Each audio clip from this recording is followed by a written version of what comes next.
Hey, what's going on, guys? This is the Figure King once again. Um, Today we'll be doing another movie review. Um, it's something that I don't always do, but I will be doing a lot more of them.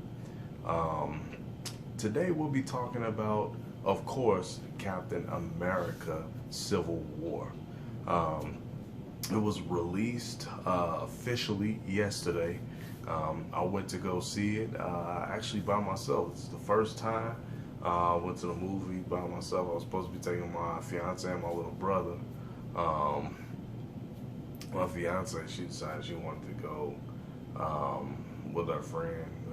They went to some like indoor golfing diner type place. It was pretty cool. So she always goes with me. So I didn't really stress about it. Well, she was upset that she didn't get a chance to go. And my little brother, that's a whole nother story. Um, but next time maybe when Doctor Strange comes out. But enough about that. Let's get into it. Now, this video will contain spoilers. So if you have not seen Captain America, I would suggest you not watch this video. If you don't care about spoilers, go ahead and watch. If you have seen it, just enjoy the video. Oh, and one more thing before I start. Go ahead and subscribe to the Figure King. If you're not subscribed, something's seriously wrong with you. You should probably go get checked out. Like, your brain is like not fully functioning if you have not subscribed to the Figure King. That being said, yeah, I mean, I enjoyed the movie. It was a great movie. It was action-packed. The action scenes were really good, really well done. We had some really nice character development. The character development was really good. We got to see Spider-Man.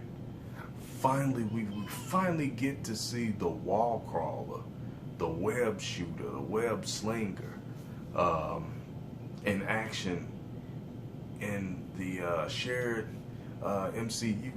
And it was really nice to see Spider-Man in this movie.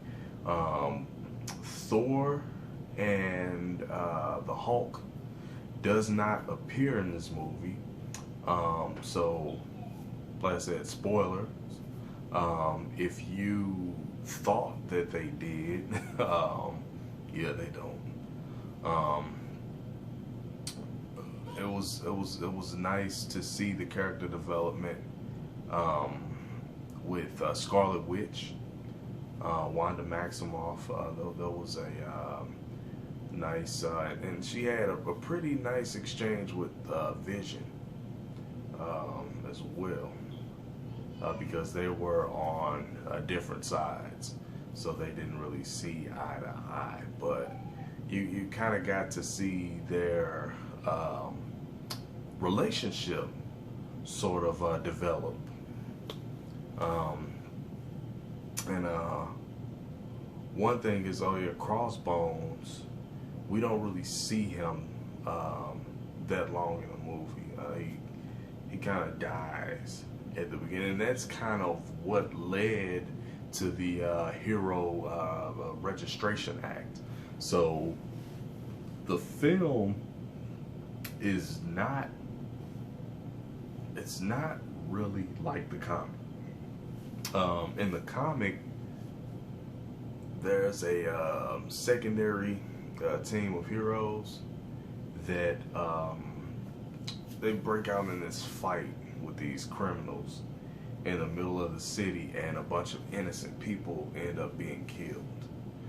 Needless to say, those heroes are kind of low-budget Marvel heroes, so they don't really appear in the movie. No, they don't appear in the movie at all. So basically, Crossbones' death is what led to the Superhero Registration Act. He well, I wouldn't say his death per se. It's what happened when he died, like in the process of him exploding. So basically, what happens is, and this takes place, uh, was it in Wakanda? They were fighting. It was some foreign country, and if you guys saw like the set photos and the trailers of Captain America fighting Crossbones, and by the way, they don't call him Crossbones; he's still Brock Rumlow. But of course, if you know anything about Marvel, I mean that's Crossbones, even as the Crossbones attire. Um, so basically. Um, Falcon, Captain America, and Wanda Maximoff, which is Scarlet Witch, basically go to track him down because he's using some sort of um chemical nuclear weapon. And basically, what happens is um, they end up fighting. He fights Captain America first.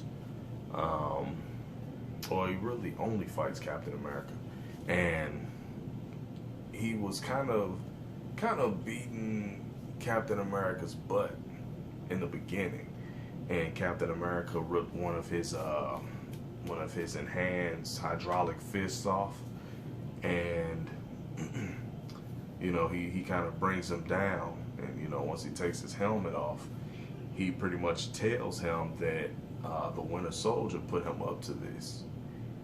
And after he says this, like Captain America is pretty much in disbelief. He's shocked, and Crossbones pretty much tries to blow him and everybody within a 3-mile radius up. So he would have died. Captain America would have died, and a lot of other civilians in this area would have died if Wanda Maximoff hadn't been there. But the problem with that is she kind of killed some people too. So basically what happened was he was getting ready to pull the little trigger, and Captain America was standing there. He wouldn't have had time to move. So Scarlet Witch came and she used her powers to create like a force field around Brock Rumlow.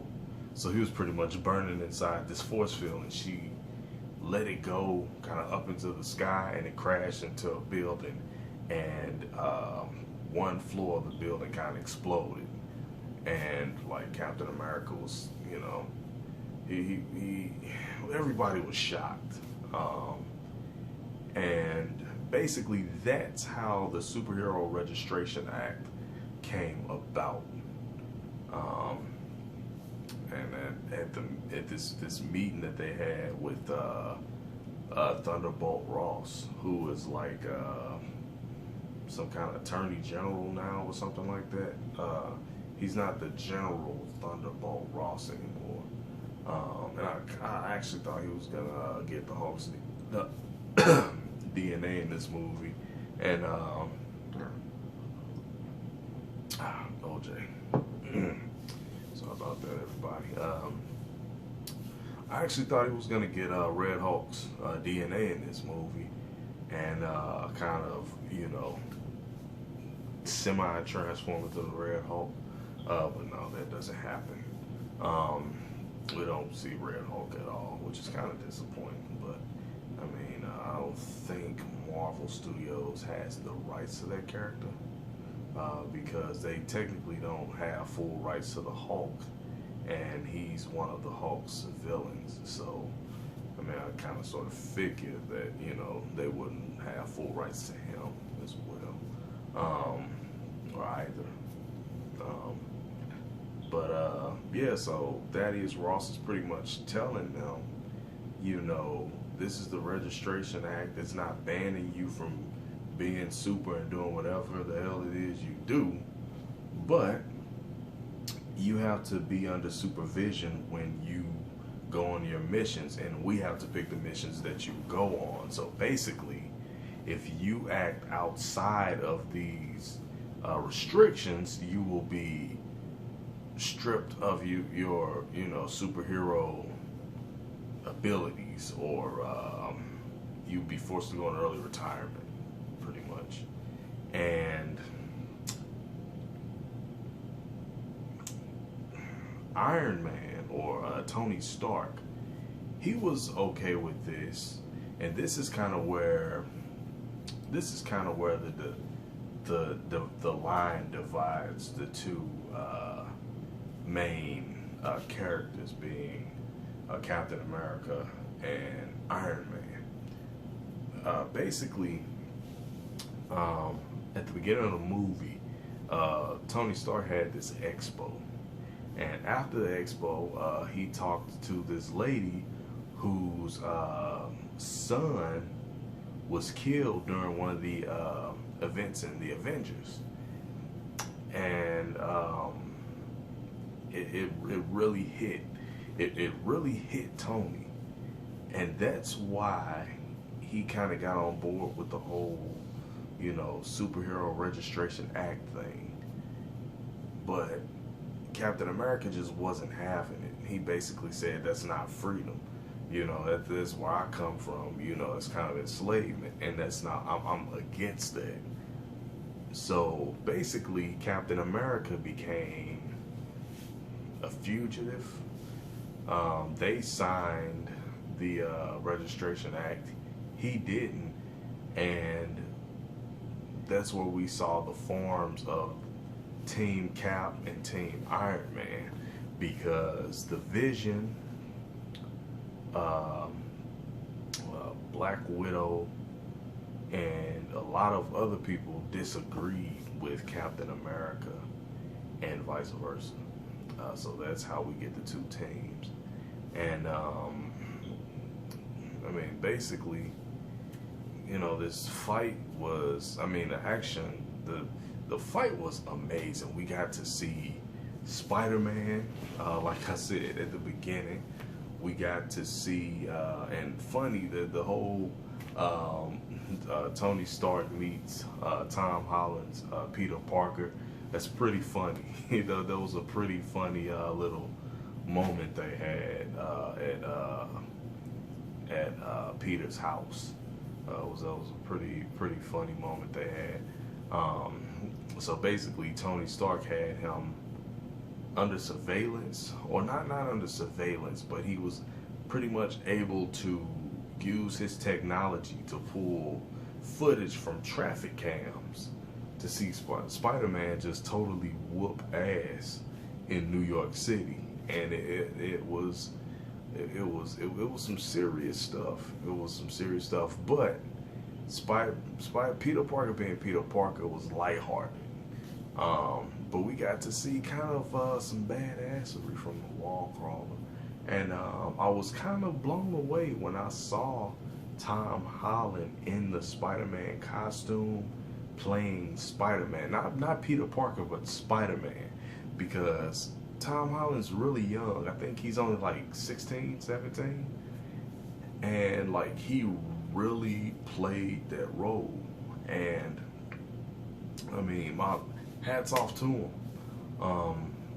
It was some points we kind of got annoying according to some people, but I really, like I said, I really liked when they brought him in. And if you were wondering about his suit, because I know in the TV spot that they showed, where they first showed Spider-Man, and he had the lens eyes that got bigger and smaller. A lot of people were wondering if that was actually his suit that he had before, or was this a man, it's kind of late, guys, so that's why I'm yawning. Please bear with me. I'm a little tired. Been working all day, but I did want to get this done.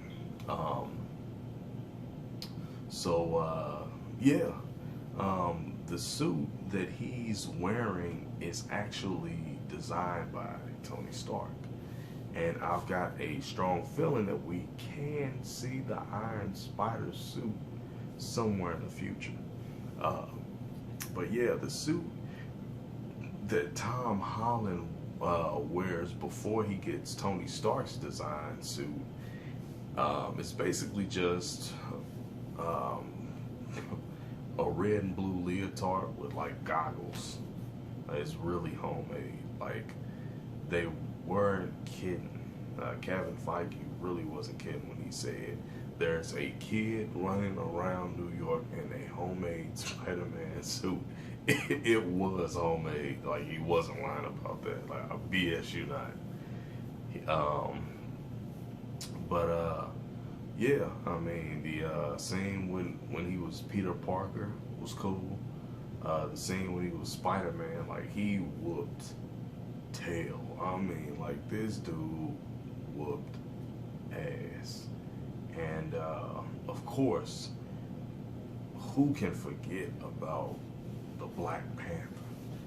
I mean, Chadwick Boseman, hands down, hell of a performance.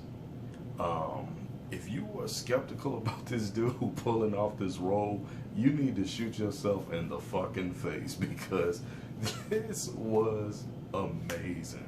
Like, Chadwick Boseman, I mean, he's a great actor. You know, he's been in a couple of different biopics. I know he played Jackie Robinson. He also played James Brown. And yeah, when he was announced as the Black Panther, well, excuse me, guys. When he was announced as the Black Panther, I mean, I was on board. You know, I knew that he would do a great job, and he did not disappoint at all. His portrayal of T'Challa was great, and as the Black Panther, he just, I mean, forget about it. The dude, he whooped ass, and his suit was like so cool. But I think I'm almost positive that they're gonna do something else to enhance the design. But I mean, even if they just kept him with that suit, I mean, that's still badass. And it would have been cool to see him with the cape on too. But that might have been on like his father or his grandfather's suit. And he basically explains the mantle of the Black Panthers passed down from generation to generation, from warrior to warrior. And basically the reason why we see Chadwick Boseman's T'Challa become Black Panther is because of what happens to his father. His father's basically killed at the United Nations when they gathered to kind of witness the Avengers sign this Superhero Registration Act. He dies, and on the news it reports that James Buchanan, which, I mean, if you guys follow Marvel, you know that that's Bucky, aka the Winter Soldier, bombed the United Nations, and you know, it was pretty much all he needed to see. He told Black Widow that the Avengers don't need to bother to track this guy down. He'll kill him himself, and he was hell bent on doing that throughout this movie. And yeah, I mean, he came close a few times, but yeah, I mean, it was just really, it was really a good movie. Now, I heard a couple people say, like Shardamus Prime, I watched his review of the movie, because he saw it 2 days ago, I think. He said that this is and I might end up uploading this video tomorrow, so if the time is a little off, as I said 2 days ago, it would be 3 days ago on tomorrow. But yeah, I heard him say that this is the best Marvel movie he'd seen so far. and it's up there, but I wouldn't say it's the best Marvel movie. I still my bet's still on Captain America 2 because that was like so bad ass. Like Winter Soldier was bad ass. Like Captain America 2 Winter Soldier. That was the best Marvel movie that I have seen. Yeah, I'll be wrapping this up pretty soon. I'm gonna fall asleep on camera. But yeah, I mean, and like I said before, the character developments. I mean, we saw Vision dressed in formal wear. He had on like a button-down shirt, a sweater. I mean, you see this robot dude dressed like this, and it's like, wow. Marvel is silly. Like Marvel Studios, you guys are silly. Russo brothers, you guys are silly. Yeah, I mean, it was cool though to kind of see a human side to him, because he really does. They don't explore his humanity as much in this film as they do in the comics and in like the cartoon adaptation of the Avengers. But I believe they will be doing that in future movies, in future films. But yeah, it's getting late, guys, so I'm just gonna go ahead and get down to it. Just the last things that I'm gonna say about the movie and the after credit scenes. And if you haven't seen it and you are watching this video because you don't care about the spoilers, do not leave after they roll the first credits. There are 2 after credit scenes. And I'll tell you what they kind of tease here in a sec. But one thing I didn't talk about was the guy who was pulling the strings, and that is it's not Baron Zemo. A lot of people saying it was Baron Zemo. It's not Baron Zemo. It's Helmut Zemo. I don't know too much about Helmut Zemo, but I know he was like he was with Hydra or something like that. I really don't know that much about him. But he doesn't wear like the purple mask or anything. But he was pretty much controlling the Winter Soldier when he attacked. I can't remember the name of the base that they were on. Where they brought in Captain America and Falcon.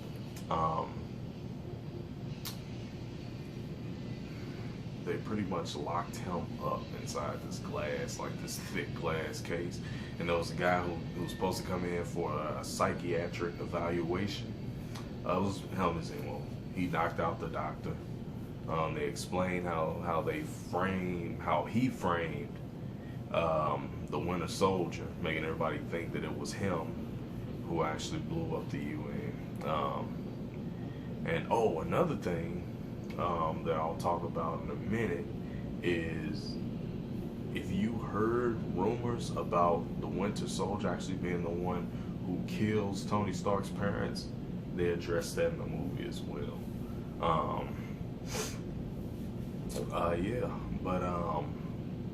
Yeah, he's pretty much pulling the strings, and he's not as sinister as you might think.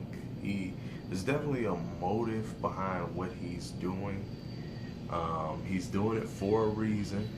He's not like some old a Hydra general who was like frozen and reanimated in modern times. He's a young guy who, well, he's whatever age he's supposed to be in the film. Like, he's not like Steve Rogers in the Winter Soldier.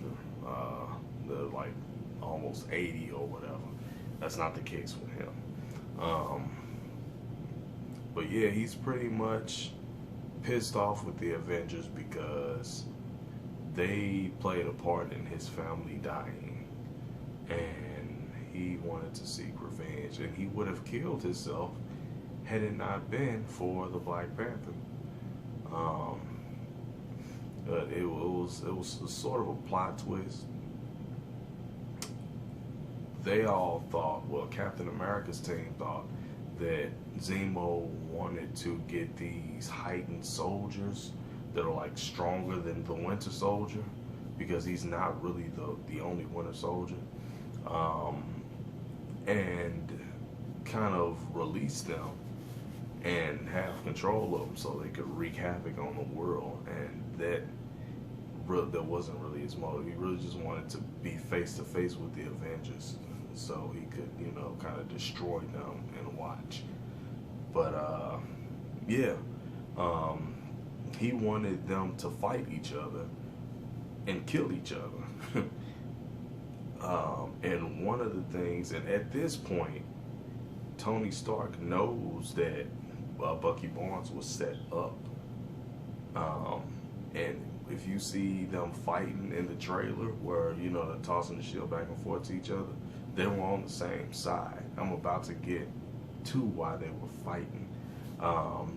So basically, Baron Zemo shows them this video that shows the Winter Soldier pushing Tony Stark's parents' car. And speaking of Tony Stark, you see a younger version of Robert Downey Jr. in this film. And CGI is amazing because they do CGI his face. It's amazing.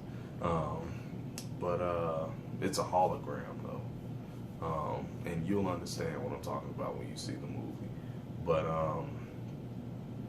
yeah, so they basically show the Winter Soldier on this motorcycle pushing his parents' car into a tree. They didn't die, but he pulls Howard Stark out of the car, and he basically takes his metal arm and like bashes him in the face and puts him back in the car. And he grabs Tony Stark's mother. I mean, the Winter Soldier was ruthless when he was on orders, man. Like, dude was a badass dude. He basically breaks Maria Stark's neck and leave them there, so it would look like they died in a car crash. And Tony Stark saw this and he just totally freaked out. He really freaked out, and that's when the fight ensued. But they ended up hashing it out, and at the end, Tony Stark gets a ladder from Captain America. But I pretty much think that the first Avengers team, this is pretty much it for them. This is where we're going to start seeing Phase 4 and the new Avengers.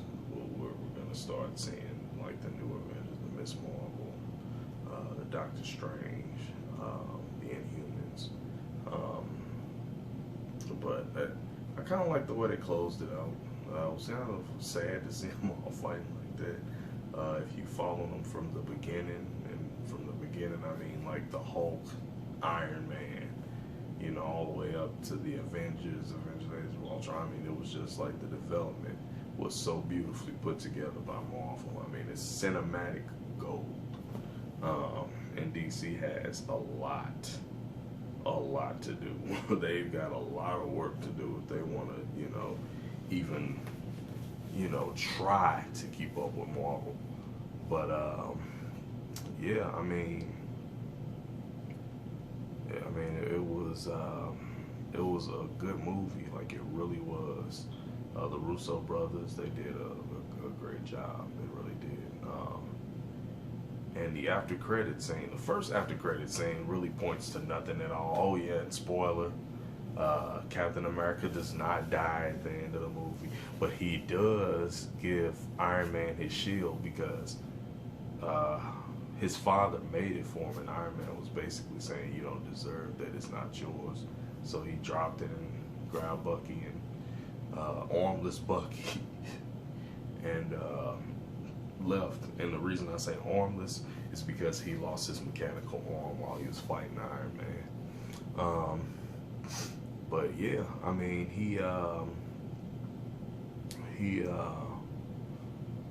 Yeah, he lost his arm at the end of the movie. They basically, the first after credit scene, they showed him in a lab with the Black Panther and Captain America, and they were basically getting ready to put him back on ice, and they do, but he's like nobody's really gonna find him because of where he is. He's in T'Challa's like Black Panther fortress in Wakanda, so I don't think they're gonna find him there.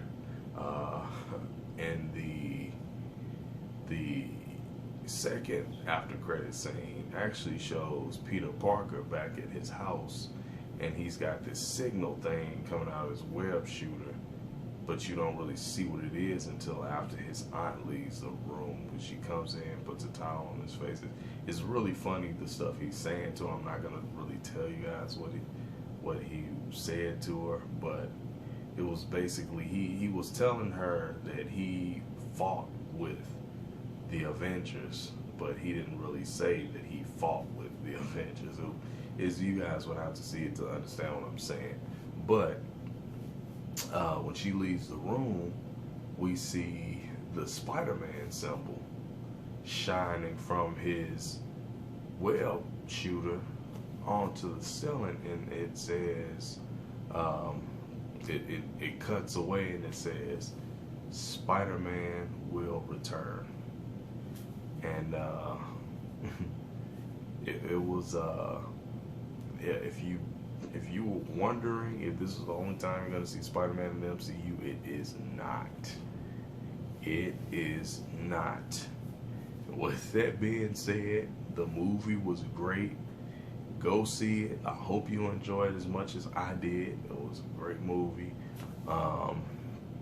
Till next time, keep collecting. I'm the Figure King. Subscribe. Give this video a thumbs up. No thumbs down. Thumbs up. Subscribe to the Figure King. Keep collecting. I'm out.